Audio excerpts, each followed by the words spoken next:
episode of Progress, Potential, and Possibilities, discussions with fascinating people designing a better tomorrow for all of us. I'm your host, Ira Pastor. Welcome everybody again to another episode of our show with another really fascinating guest today, helping to create a better tomorrow on many different fronts. Today we have the honor of being joined by Colonel Ross Guieb, who is currently Executive Director of the new $200 million George H.W. Bush Combat Development Complex on the Rellis campus at Texas A&M University. The Bush Combat Development Complex was developed to support the Army's desire for faster procurement processes, hoping to take advantage of technology advances at the rates typically enjoyed in the commercial and private sectors, and will include tube test facility in the United States for hypersonic and laser technologies, as well as expansive laboratories and outdoor test grounds for evaluating various experimental ground and air vehicles. Colonel Guieb recently retired from the U.S. Army after serving 29 years. Most recently, he had served as a senior member and executive officer to General John Murray, who was the first commanding general of the Army Futures Command, which leads the transformation of the Army modernization, providing future warfighters with different concepts and capabilities and organizational structures needed to dominate on the battlefield.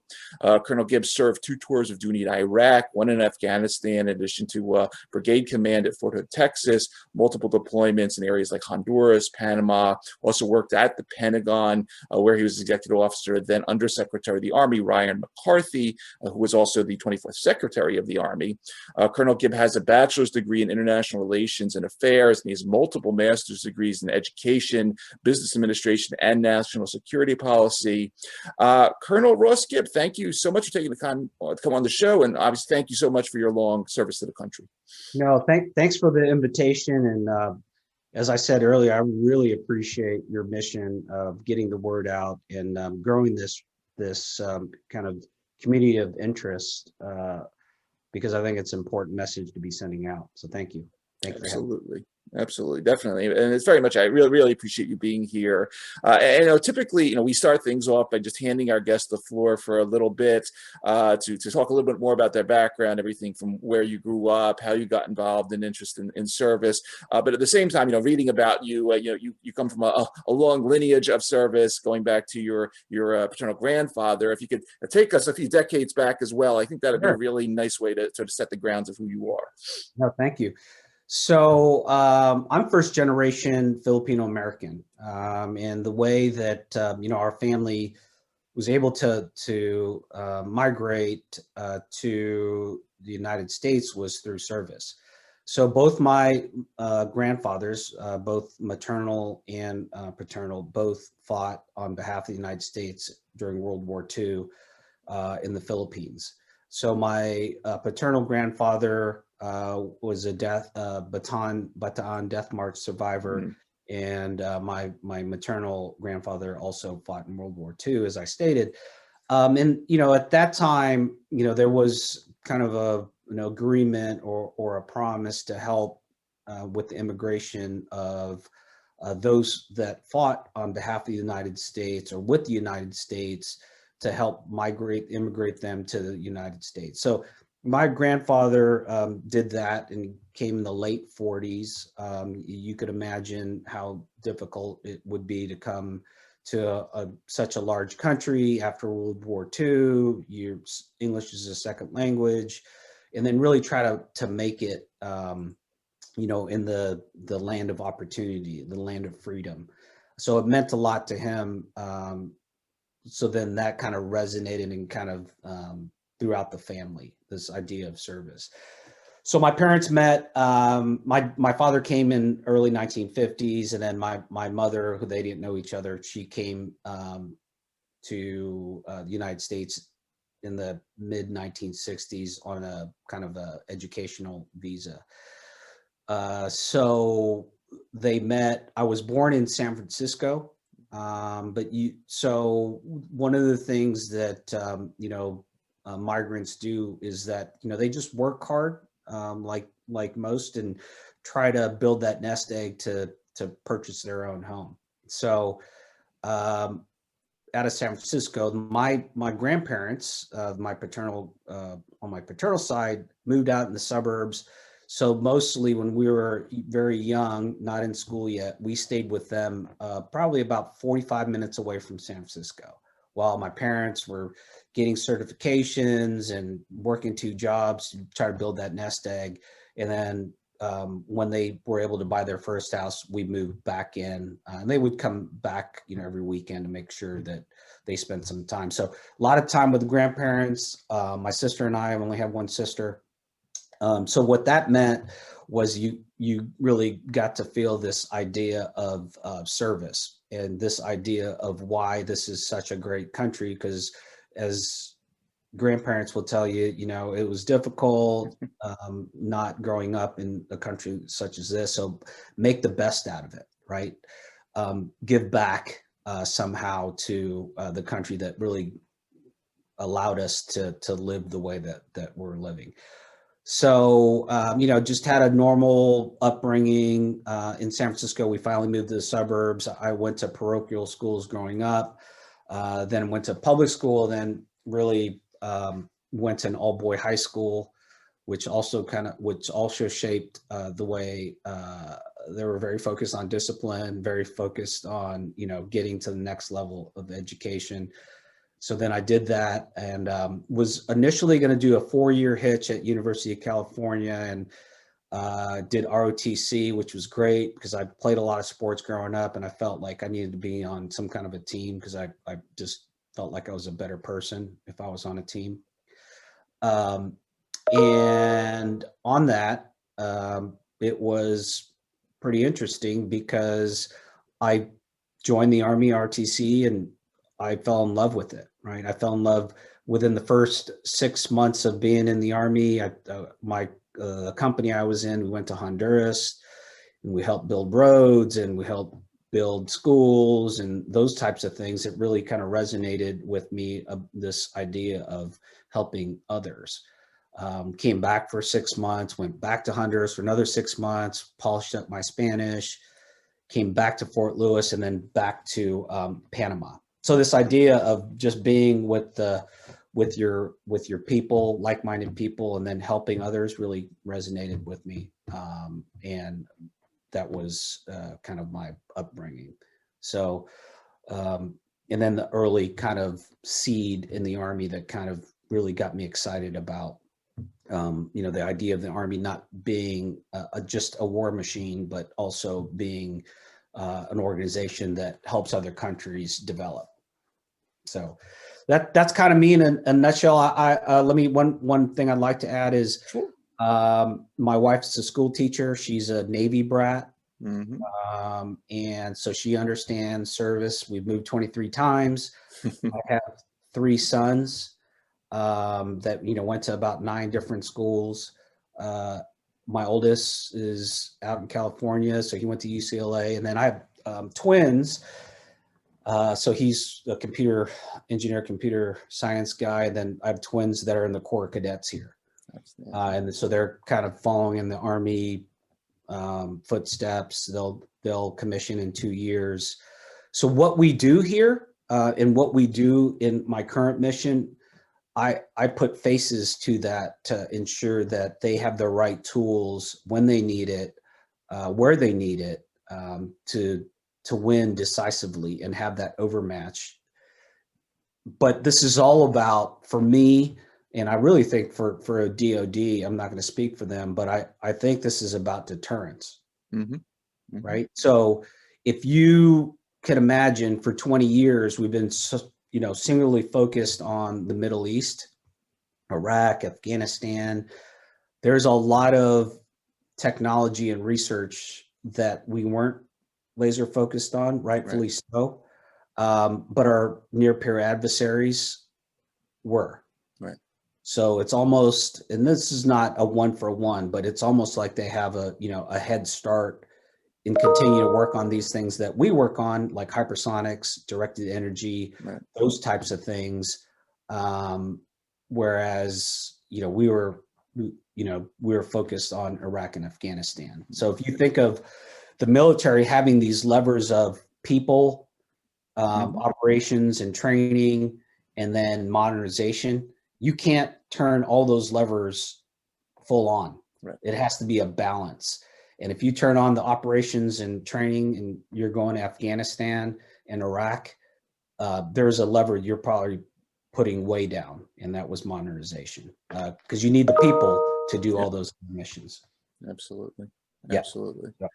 And, continuing along that thought, I mean, when I look at the Bush Combat Development Complex and sort of its mission, it's an ecosystem for agile technology development and social inspired research, and it goes into bringing together academic researchers, military and private sector, a hub for collaborative demonstrations, high tech testing of various initiatives, and as you've seen, we've profiled some of these different sort of hubs of innovation from the DoD, talking to folks like Ensign, National Security Innovation Network, and they work on smaller things, fast to market, not dramatic, and then obviously DARPA at the other end, how to cloak an aircraft carrier and all that type of stuff.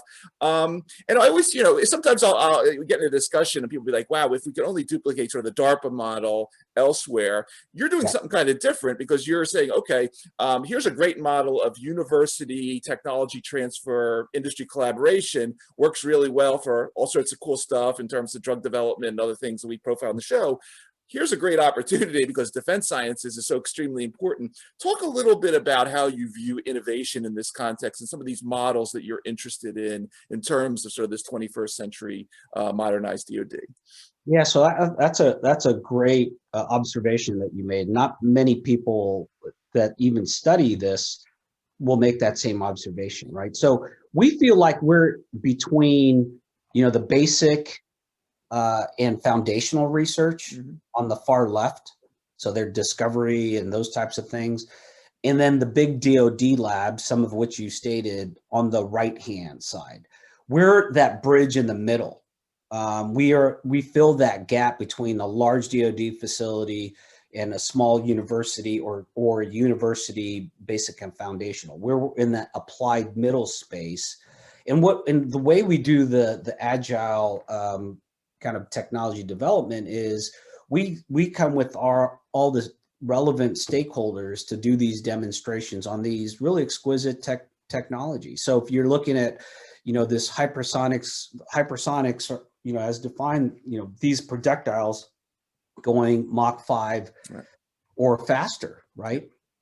So we're trying to cut the timeline from lab to field by doing it with our community of interest, right? And there are some challenges there. I'm not gonna sugarcoat it. There's some challenges there because you don't want to give somebody a business, for instance,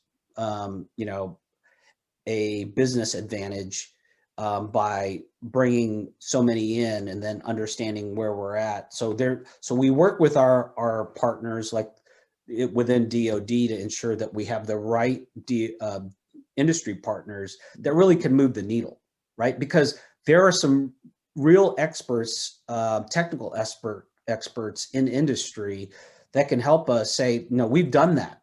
We tried that. And here are the things the challenges that came up. And then our researchers and research engineers take that down, and that's a path that we don't want to go now. Maybe we were going to go down that road, but we have this collaborative, kind of community where now we can say, let's take a different path or maybe slightly change it. What do you think about this? And then we go about with those partners. And that so far this has been, our facilities, and you spoke about them, the ballistic aero optics materials test range. I'll use that as an example. It's 1 kilometer long, right? When we build it out, we have 2 phases, first 500 meters, second 500 meters. In the first 500 meters, we're going to learn to build the second 500 meters. And why? Because the largest in the United States is owned by the government, is 300 meters. Yeah. So we're building 1 kilometer. So it's never been done before. So we have to learn what we need to learn in order to make sure it's the facilities that DoD can use and obviously our other partners can use to learn. One of our sister organizations, it is called the University Collaborative on Hypersonics, right? So this is $100 million OSD funded collaborative contract with Texas A&M, a different part of Texas A&M, and this is all about other universities. I think we're almost up to 70 universities that are all in this collaborative, ecosystem and industry. So you can see where the trends are going with DoD and with university, at least our university, and that is, let's bring the best and the brightest together. Let's really try to move the needle and get this out to the user, and the user being, servicemen and women out in the field. And you mentioned ballistics, aero optics, and materials, and BAM for short. You have a lot going on, or in terms of the hypersonics, directed energy, some other tools, and then you mentioned the consortium for the applied hypersonics. The interesting thing, because part of that mission, because you're collaborating with this other university, so-called it's just to bridge the so-called valley of death, and it was kind of interesting because my day job is in the pharmaceutical industry, and we have a valley of death that's because everything usually fails. To get a drug to market, it's really hard. Things usually fail very early on when I'm trying to develop a new drug in rats or something. Where's the valley of death for something like hypersonics? I can imagine. Is that something that because it seems to me, and I apologize, I'm not in the space, but it seems to me you have to put a lot of money into something like that early on before it fails. Talk a little bit about the valley of death with regard to some of these technologies, and then, second part of that, take us on a walk through some of these really cool topics, because they're really cool. Yeah. So the biotech, is interesting because you have FDA. Right. You have really exquisite manufacturing that you need to do, and then your patents are only 10 years once you get it through. So, that's a different model, right? Yeah. So our model here is, and that's a great question, because like the innovation proving ground, right? I'm not going to talk hypersonic. I'll just give you an example. I'll talk hypersonic in a second. So our innovation proving ground has mobility challenges, courses. It has 3 5G networks. So it has a cybersecurity, has a test, and a research network. And it's to work this ground air kind of autonomy. We have subterranean, how do you fight? How do you communicate in challenge or degraded environments, right? So if you could imagine, the aperture is pretty big. We got the IC wants to participate in understanding, the 5G network, IC being intelligence community. We have, other players that want to understand that, to include industry. So if the aperture is huge, but when you talk hypersonics and directed energy, that it becomes like this. Then there be to your point, right? I'm trying to make a point now that you start weeding out companies because it is so, the technology is so exquisite and it's so expensive. So there's only so many players that actually are in the hypersonics realm, right? So what do we, how do we participate with them? We do that either individually with those industry partners, or if they partner with Navy, Air Force, or Army on delivering hypersonics, right? So if they're already partnered and then they want to come to Army Future or to Texas A&M and Bush Combat Development Complex, I would say that they're trying to solve specific problems, be it, the diagnostics piece, or maybe the materials for extreme environment piece, because you could imagine something going through the atmosphere that fast has to have really elegant or really exquisite type of surface areas that it won't burn up, that it can still navigate, it won't heat up, the navigational pieces that we need to direct these hypersonics weaponry. Yep. So I would say the valley of death for them is really in the upfront research, right? Because they already have facilities that they can kind of repurpose Yep. to build once they understand what needs to be put into to scale. They're pretty good at that, and they've been doing that for many years. I'm not here to say that we don't have a hypersonics capability. That's not true. It's really what next generation of hypersonics, right? To do some of the things that our current hypersonics cannot currently do is what we're kind of focused on. So the value death is a little different. And then it's also not as many players as even biotech in the biotech world or in the 5G world. There's a lot of competition out there for hypersonics in the industry and in universities. Not as many. So I'll say it that way. So I love that your day job is biotech, because I've got a lot of respect for how things have to get through the pipelines, and there are more failures than successes and those types of things. And it's fascinating, right? And then we had the pandemic, and that just added to the just maybe a little bit different model. And a lot of people say, well, the authorities of acquisition have changed a little bit. Look at we delivered these vaccines. And I said, yeah, but you also had the president's office changing the rules, bending or breaking in order to make it move that fast. So it's a little bit, I don't want to make it them seem like, hey, we solved it all. We solved all the problems.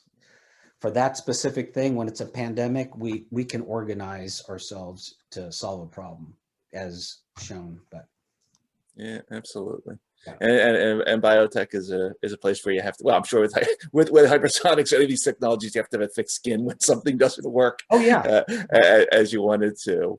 But while we're on that theme, and then we'll go back and forth between sort of military and private sector. But a couple episodes ago, I had Lydia Kostopoulos on from SOCOM, and she was introducing the theme of hypersonics in terms of hypersonic missiles and so forth. And just for the audience, here, as you mentioned, this is Mach 5 or greater. You're talking close to 4,000 miles an hour. And to give an idea, you and I could fly to Los Angeles. Well, you're in Texas. I could fly to Los Angeles from here in Philadelphia in less than 45 minutes and have lunch and come back.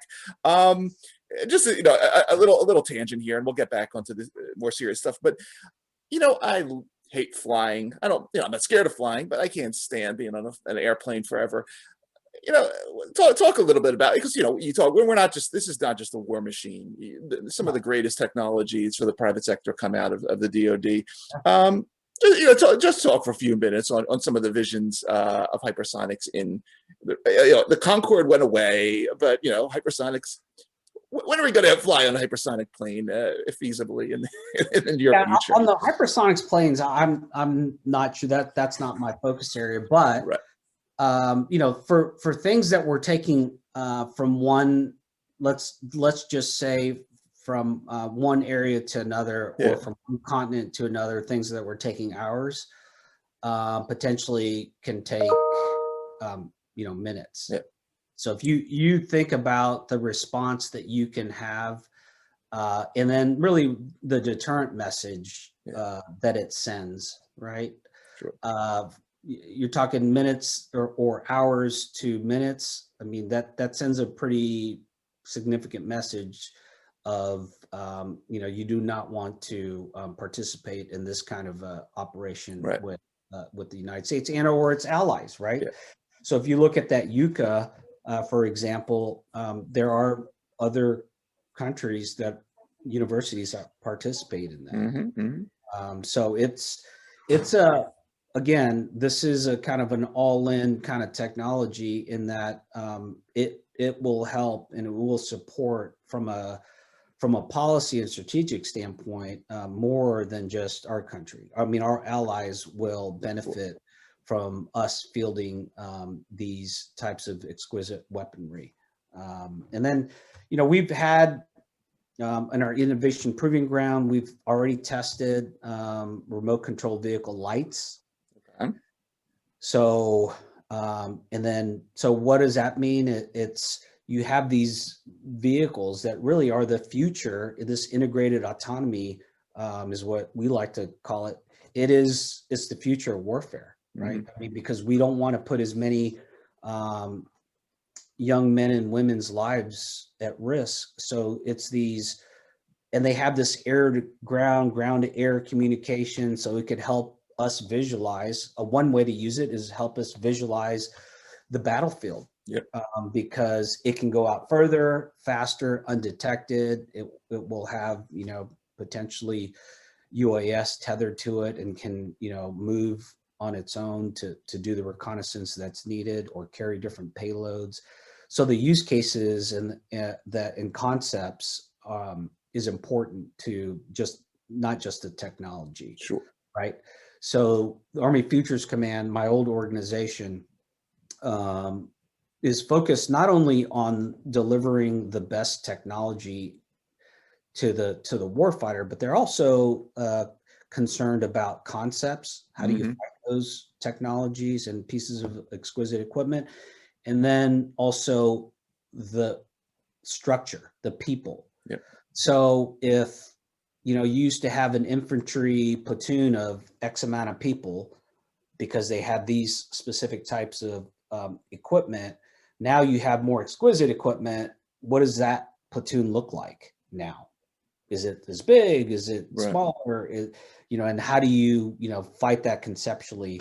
Those are all interesting things that really, if you pull the thread through the fabric, is all part of, Army Futures Command's remit. Mm-hmm.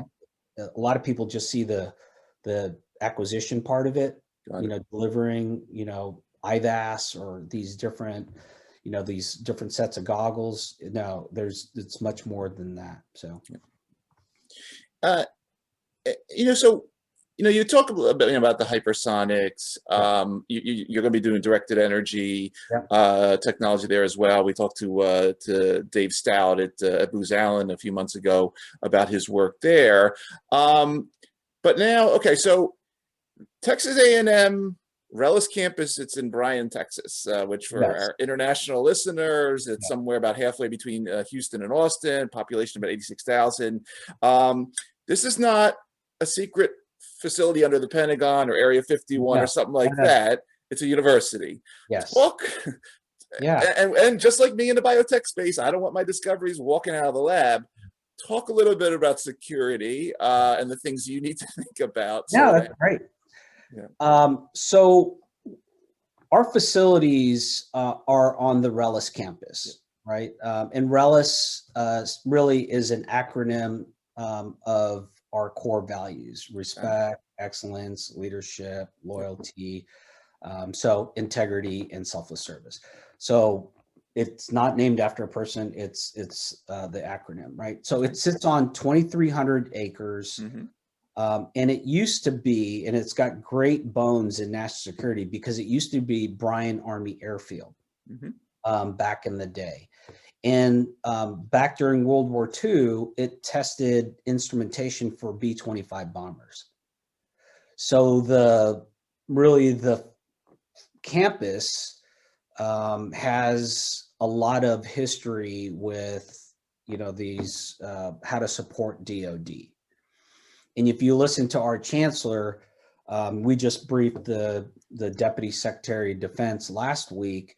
One thing that he told General Murray and that he's now told the Deputy Secretary of Defense is that Texas A&M will not say no to the Department of Defense because we have a corps of cadets. It's 3,000 strong. It's really the history of Texas A&M is all about service. So one thing that he mentioned, and one thing I'd like to highlight, is that we have the chief research officer in the office for Texas A&M. It is is an award-winning office reference security, which usually universities don't win those kinds of awards, and the people that we competed with was really industry. Mm-hmm. So to win those kinds of awards, you could imagine that we take it seriously. We are focused on IRAD type security, and then we also do classified work as well, right? So IRAD being the kind of the equivalent on the industry side, Okay. and then classified is is classified work that we do for our customers. So with a focus on that, it makes customers rest easy that one thing we're not trying to do is give away our research, give away our technology. And with the partner sitting right there and the many inspections,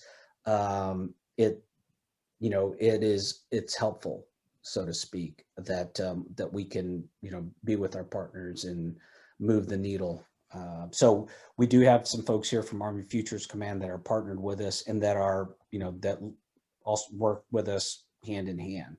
So we work collaboratively for everything from the technology side to the security part. Mm-hmm. So that's a great question, because a lot of people, Texas is big, so a lot of people wouldn't realize that the Texas A&M flagship has another campus 7 miles away that is focused on some of these things that we've been speaking about. So the system has 11 universities under it and 8 state agencies. So we fall under one of the state agencies called TEAS.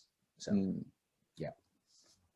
And once again, if I'm asking anything that violates national security, just move on with this. But obviously, what you're doing, and once again, going back to the sort of the directed energy show we did, we talked a lot about defense with directed energy, but obviously lasers can do lots of other cool things for us, mining and advanced manufacturing and stuff.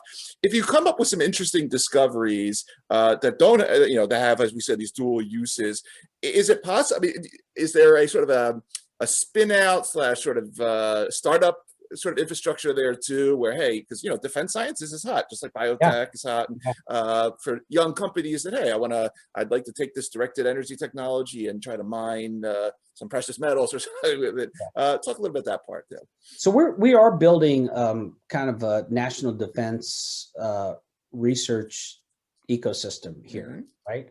But we also have, and that's a great question, we also have an organization that's called TIMC.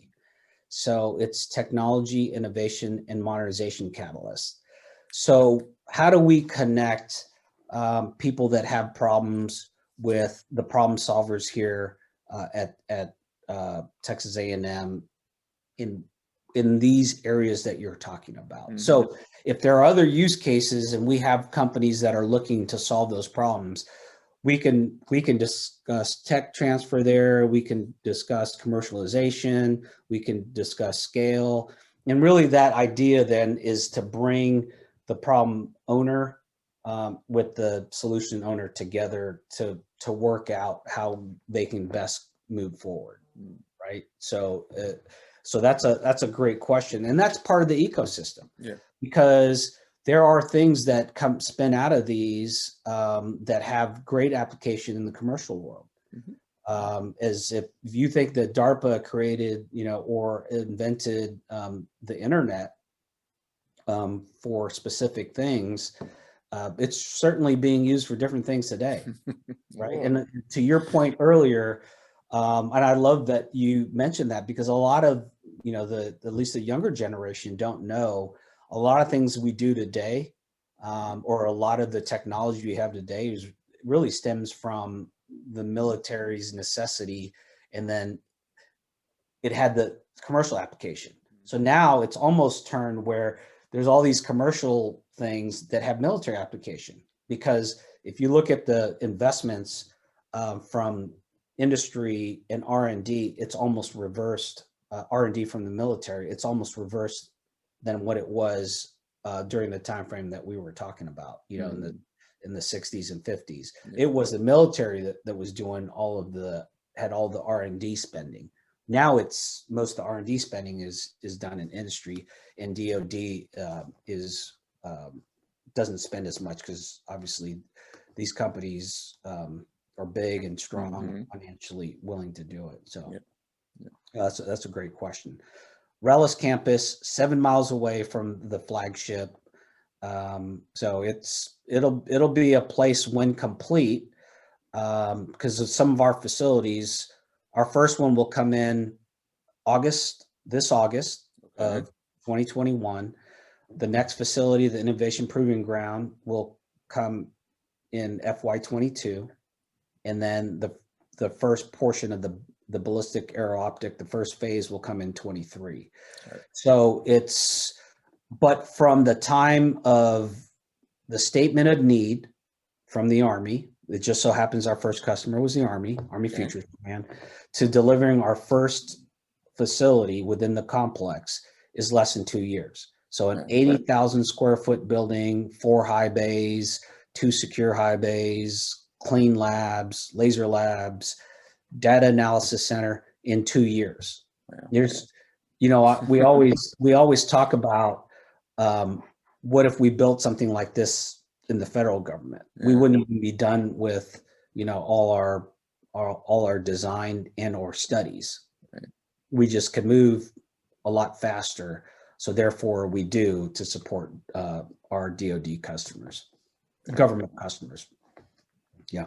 Yeah, I love that. I love hearing about these speeds, and it shows and once again, not to keep going back to biotech, but sometimes factories and biotech take like a decade to ultimately put up, and it's like why does it take so long to do some of this stuff? But that's a testament to. Or they outsource it, right? I mean, there's a lot of biotech manufacturing in Singapore and other places, right? Oh yeah, all around the world now. Yeah, we can't outsource some of the things we do. Right? Absolutely. So of course, we talked about ballistics, air optics, and materials, the BAM focus. Obviously, this is the core. But I just want to come back to you again, because when in going through your bio, you've done quite a bit. But I was noticing when you were at the Eisenhower School for National Security, you spent a lot of time thinking about cybersecurity and biotech. And I was just, while I have you, once again, speak to this anyway. One, I'd love to get your take on the recent Colonial Pipeline issue, just because there was a gas station down the street here that didn't have any gas the other day. It was a little shocking. And then once again, I'd love to hear what you're interested in personally in terms of biotech, because I mentioned that was another specialty of yours at the university. Yeah. So, you could take electives and then you can concentrate on certain things. I had, my background is in security, but I didn't have cybersecurity in my portfolio. Got it. And I just, and that was 2012, 2013. And I just knew that, to round myself out, I needed to be fully aware of cybersecurity. So I took the cybersecurity leadership kind of track. And, who knew? But they did, our professors knew, and we'd have great lecturers from NSA and these different organizations that really tell us, how important cybersecurity is going forward.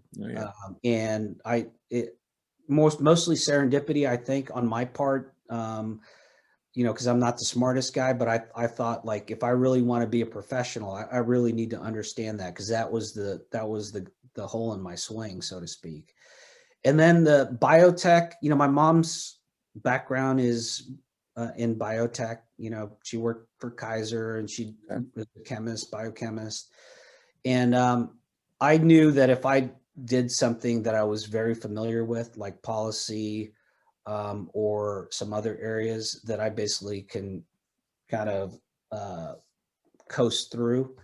But I knew if I picked something that was important to national security, but kind of off the beaten path, that it would kind of round me out as more of a thought leader than just keep doing the same thing. While I was going through it, I'll be honest with you, I thought I made the wrong decision because I was coasting through something, but I did learn a lot about how biotech in these different industries, how they relate to national security. And I think the one thing that kind of resonates throughout all the different areas that you could have studied, everything from shipbuilding to armament to biotech to communications or electronics. These were industry studies, right? We were going to China, we went to Vietnam, we went to all these different places to really understand the biotech industry or whatever industry they were in. So we did domestic travel, and then we did abroad travel to really understand, the successes and the challenges. Is the people, right? The people is probably one of the things that you really need to focus on. You could build manufacturing, you could do all that, but if you don't have the STEM workforce that's behind biotech or behind hypersonics or if you don't have that workforce, then you really start to fall behind in terms of, what you can do as a country. Again, part of what I try to do, this is my own personal kind of goal is, I talked to you about the Corps cadets. Okay. Here, I'll just use that as an example. Not all of them out of the 2,500 or 3,000 Corps cadets will go into the military. A lot of them just do it because it's a family tradition, or they want, some kind of a discipline and regimented life, or they just think it's cool. And then they decide they're going to go into academia or industry or someplace else. But what I try to, espouse on them is that you can serve the national security community and not in uniform, right? You can be an engineer, you could be a scientist, you can be, a program analyst, you could be an intel analyst, and you don't need to wear a uniform to serve, to do public service. Is kind of my message. And I learned a lot of that with the biotech, kind of studying biotech. Do we have enough people getting put through the pipeline to do that? Or do we need to outsource some of that? And if we do, are there enough visas to do that? And if are there enough right visas to do that, right? And there's the issue of trust. Yep. Especially when you're working on national security stuff. I mean, I'm not, so that is the STEM workforce doesn't start in college. No. Right? It is what we're doing way before they get to college. If they're not ready to do the math and science part at a college setting, it's probably you're too late to teach them that. I'm preaching to the choir, but this is it's a passion of mine to make sure that, we get that pipeline going. Because honestly, I think our labs and engineering centers, at least in the Army, I'm not going to speak for DOE, I'm not going to speak for other services. Sure. I think, and I'm not speaking for the Army, but my observation was that it's aging out. And when I talk to these young people about it, they don't have any idea that there was even an opportunity. So I'm trying to expose them to options, right? They were like, oh, we didn't even know you had, a lab that's focused on, cybersecurity. I'm like, yes, we have a very strong lab that focuses on that. And why don't you go there and at least work there for a little bit and get your, and potentially get a clearance, do something, work on a complex problem, and then go out to industry, or then come back or stay there. But it gives you options. So you hit a great point for me, and it's still kind of exposed nerve. So I'm still, edgy about it because now I see more of what I see. I think it's even more important. And I think talks like this, with you kind of leading the discussion, this narrative across the community of interest in the United States through this media is very helpful to get the message out. So I appreciate what you do for the community. I appreciate your, your laser focus, no pun intended, on the topics that you've covered in the past, because sometimes it takes grassroots to get a movement going Yep. with organizations and, kind of mediums like this. So I appreciate it. Yeah, and I appreciate you actually talking about the STEM topic, because I had that question on here because we usually get contacted by sort of the next generation that is heading out there. What do I Yeah. study? How do I Yeah. come work with Colonel Ross Gibb? What do I need to do? And I think you laid it out there that you need all disciplines, and this is extremely important for the country on all fronts, that we keep this STEM message out there. Well, we take internships, just by the way, because now that you said that. And then we have, national security fellows that are also postdoctoral fellows that will sponsor at the Bush Combat Development Complex. So just kind of put it out there, competitive process, it always is. But if you don't compete, you don't know if you can win, right? Absolutely. So thank you for mentioning that, because I failed to. So if there's any way I could help you in that endeavor or help get the word out, I'm your guy. Cool. I could, you know how to connect to me. So I appreciate you bringing that up. And we'll put a lot of links into to direct people in that direction. But Colonel Gibb, coming back to you, you spent time at the beginning, talking about your amazing family, looking obviously at your history. You got to hang out with General John Murray and Secretary of the Army Ryan McCarthy.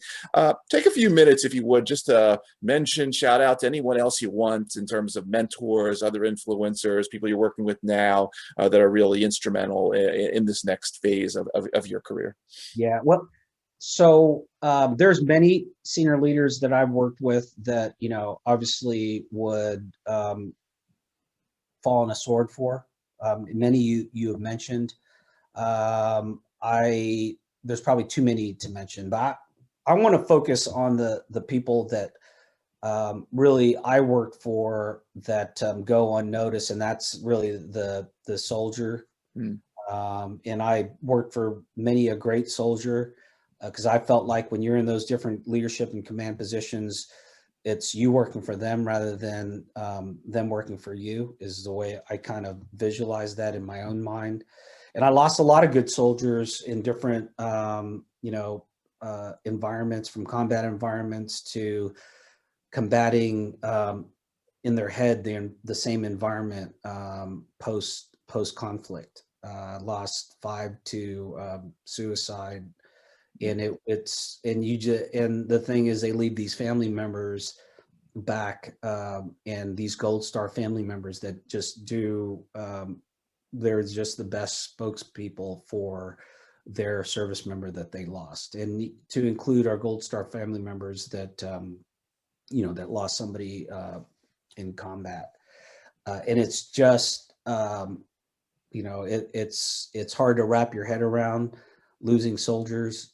It's hard to watch your subordinate commanders call family members when you're in a deployed environment, and call parents or spouses and kind of give them when it's all clear, when the communication is opened up and official notifications are made.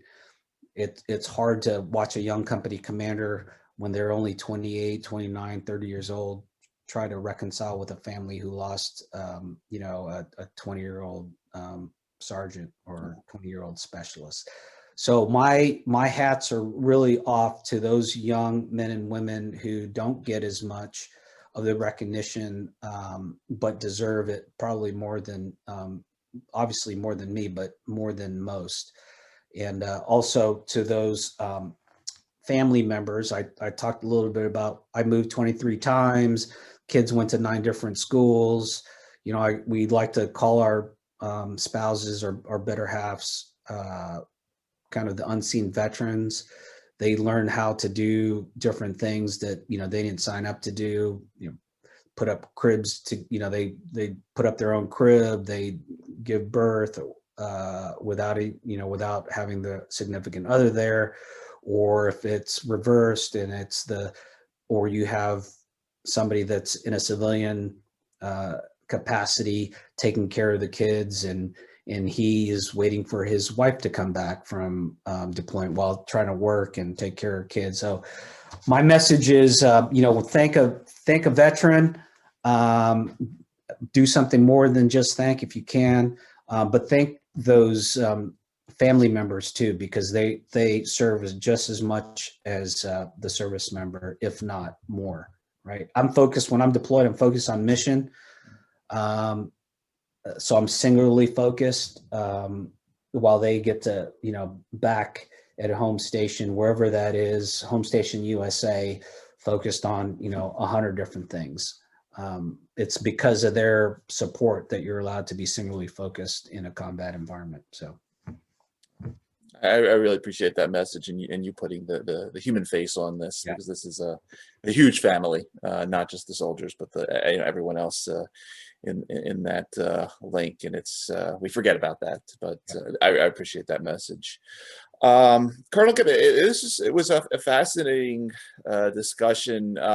Really, you have an amazing portfolio in front of you, and really wishing you and your team and everyone at the campus the best with all of this moving forward.